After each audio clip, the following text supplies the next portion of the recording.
Ang lakas naman ng loob mo. Wala naman nakakilala sa kanya doon. Ibang crowd yon. At kung mayroon man, wala magsasalita. Lasenga yung babaeng yon, palibhasa laos na artista. I-skandalahin ka lang nun. Hindi ka na ba nahiya sa mga anak natin? Rowena, akong bahala. Hindi. Ngayong malapit ng eleksyon, hindi natin kaya kahit nagaanong kaliit na iskandalo. You get rid of that cousin, I'll get rid of your mistress. Marami naman politiko dyan na may kerida. Hindi naman na iskandalo. Iba si Rachel, yung ipinagpagawa mo ng bahay niya galing sa public funds. At saka immoralidad ang isa sa mga ikakaso sa'yo ni Tuazon. Malakas siyang kalaban, Edmundo. Don't underestimate him. Kung gagawa tayo ng parang para mawala siya, bakit naman kailangan madamay si Rachel? Dahil gusto ko. Para nabubuhos ko lahat ng panahon at pagod ko sa pagtulong sa kandidatura mo. Habang nandiyan yung babaeng yan, nasisira ang concentration ko. Hindi ako makakatulong sa'yo effectively. Mahihiya akong humingi ng extra financial help sa papa. Yan ang dahilan? Isa yon sa mga dahilan, Edmundo. Matagal na nating hinintay ang pagkakataong ito. Milyon-milyon nang nagagastos natin. Hindi tayo magpapatalo dahil lamang sa isang makating babaeng tagapandakan. Hayaan mo. Ako ang kakausap kay Rachel. Nadinig ko na yung linyang yan. Before, sa iba mong kerida, hindi umipekto. Pinatatago mo lamang sila at pagtalikod ko, lumilitaw ulit sila. You take care of Tuazon. I'll take care of Rachel.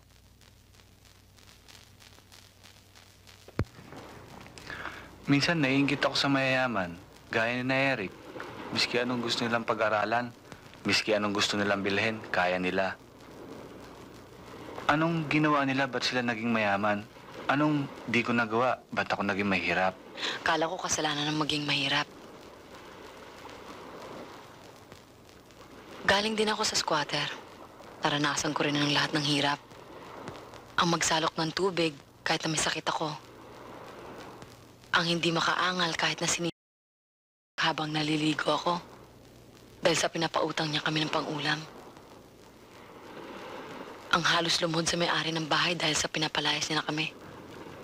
Kung pagmamasdan ka ngayon, di aakalaing galing ka sa squatter.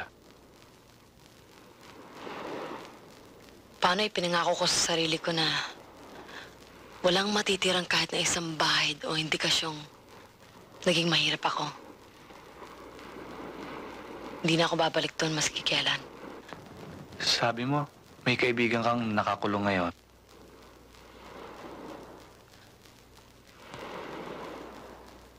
Si Levi.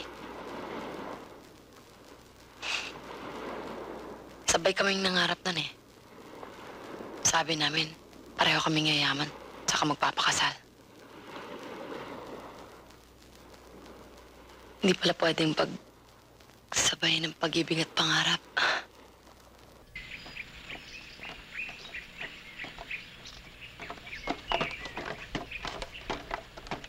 Alam mo pare, tama ako eh. Pati nga nanay tatay mo, tama rin sila. Ito nga si Bubot, ngayon lang tumama. Kaya kung ako sa'yo, ayusin mo na yan, habang maaga pa. Para hindi ko nga alam kung paano nangyari yun eh. Ikaw kasi pare, hindi ka nag-iisip. Parang masamang panaginip. Hindi ako sanay sa ganun. Pag nagkita kami, tatapatin ko na siya para hindi umasa. Pare, ang sabihin mo, nasapian ka lang ng ibang spirito noon. Kaya hindi ikaw ang kausap niya.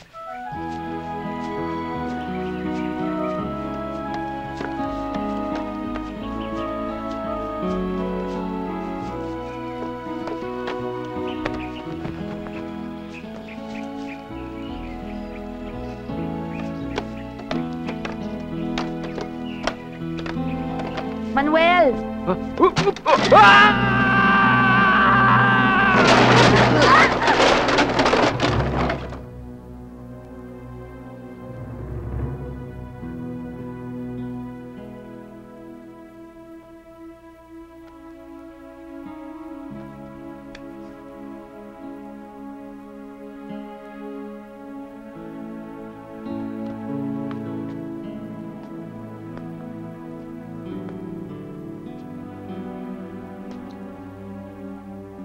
Kita mo na.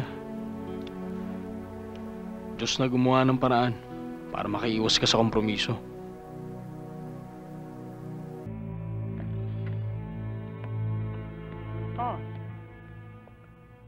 Ang husay mo pala. Thank you. Congrats, ha? Another successful one. Thanks. Kamusta ang bata? She'll be alright pag di bumigay ang sistema niya. I did all I could. I'm sure you did. Naligaw ka yata? Napadaan lang. Sa operating room? I invited him. Gusto ko kasing mapanood niya ang konsyerto ng ating propesyon. Ano, Eric? Nasiyahan ka ba? Okay, I have to go. Okay. May naghihintay pa sa akin mga pasyente. O sige. Ana, thanks ha. Uy, thank you din, ha? Binigyan mo ko ng pagkakataong makagawa ng isang importanteng bagay. Bye. See you. See you. Alam mo, Hmm? parang yellow ang dugo mo. Hindi ka man lang naapektuhan. Hindi dapat maapektuhan ng kahit anong emosyon kaming mga doktor. Dito pala sa operating room ang meeting place ninyo. How romantic.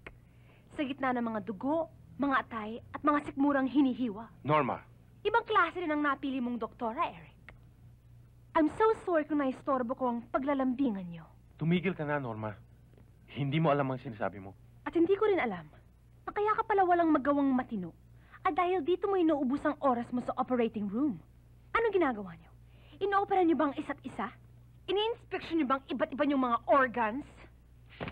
Ano ka nga dito? Now you shut up and listen to me. I'll teach you a lesson in medicine. Alam mo ba kung na nasa ilalim ng ilong mo? Maliliit at babasagin buto.